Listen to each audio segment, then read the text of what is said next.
টিকা আবিষ্কারের দাবি রাশিয়ার। আর কারোর মৃত্যু হবে না ক্যান্সারে, মিলবে বিনামূল্যে। ক্যান্সারের মতো মারণ রোগ যেন ছড়িয়ে পড়েছে বিশ্বের কোনায় কোনায়, আর এই মারণ রোগেই প্রাণ কেড়ে নিচ্ছে হাজার হাজার মানুষের। চিকিৎসার পেছনে কোটি কোটি টাকা খরচ করলেও ফেরানো যাচ্ছে না প্রাণ। বিশ্বের অন্যান্য দেশের মতো রাশিয়াতেও ক্যান্সার রোগীর সংখ্যা বাড়ছে। কোলন, স্তন ও ফুসফুসের ক্যান্সারে আক্রান্তের সংখ্যা ক্রমেই বাড়ছে। তবে এবার চিকিৎসা বিজ্ঞানে দেখা দিল আশার আলো। রাশিয়ার বিজ্ঞানীরা বিশ্বে প্রথমবারের মতো ক্যান্সারের জন্য একটি টিকা তৈরি করেছেন। রাশিয়ায় তৈরি হচ্ছে ক্যান্সার নামক ভ্যাকসিন। গত সোমবার অর্থাৎ 16ই ডিসেম্বর বিশ্বের উদ্দেশ্যে রাশিয়ান স্বাস্থ্য মন্ত্রক ক্যান্সারের টিকা সংক্রান্ত একটি ঘোষণা করেছেন। তিনি বলেছেন যে ক্যান্সারের বিরুদ্ধে লড়াই করার মতো একটি টিকা তাঁদের দেশ তৈরি করেছে, আর এই টিকা আগামী বছর অর্থাৎ 2025-এর শুরু থেকে রাশিয়ায় ক্যান্সার রোগীদের বিনামূল্যে দেওয়া হবে। এই একই দাবি করেছেন রাশিয়ার প্রেসিডেন্ট ভ্লাদিমির পুতিন। ইতিমধ্যেই রাশিয়ান স্বাস্থ্য মন্ত্রণালয়ের রেডিওলজি মেডিকেল রিসার্চ সেন্টারের জেনারেল ডিরেক্টর আন্দ্রে কাপ্রিন একটি রাশিয়ান রেডিও চ্যানেলে এই ভ্যাকসিনটি সম্পর্কে তথ্য দিয়েছেন।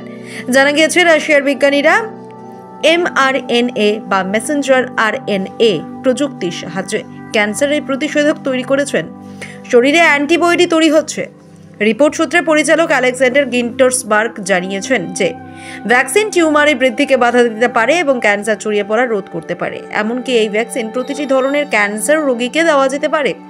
তবে এই ভ্যাকসিন এখন ক্যান্সার প্রতিরোধে সাধারণ জনগণকে দেওয়ার পরিবর্তে ক্যান্সার রোগীদের চিকিৎসার জন্য ব্যবহার করা হবে বলে জানানো হয়েছে। ভ্যাকসিনের প্রথম ডোজে ট্রায়ালে দেখা গিয়েছে টিকা ডোজে ক্যান্সার রোগীদের শরীরে টিউমার কোষের বিভাজন বন্ধ হচ্ছে, অর্থাৎ প্রতিষেধকটি শরীরে এমন অ্যান্টিবডি তৈরি করেছে যা ক্যান্সার কোষের ছড়িয়ে পড়া আটকাতে পারে।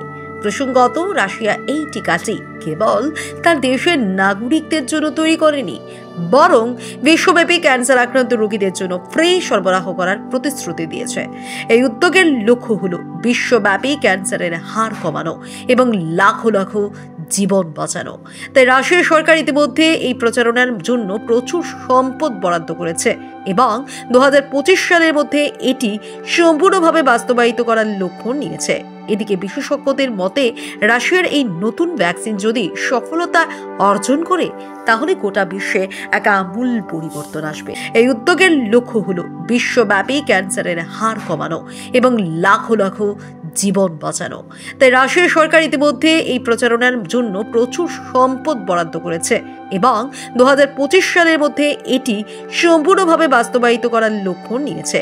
এদিকে বিশেষজ্ঞদের মতে রাশিয়ার এই নতুন ভ্যাকসিন যদি সফলতা অর্জন করে তাহলে গোটা বিশ্বে এক আমূল পরিবর্তন আসবে।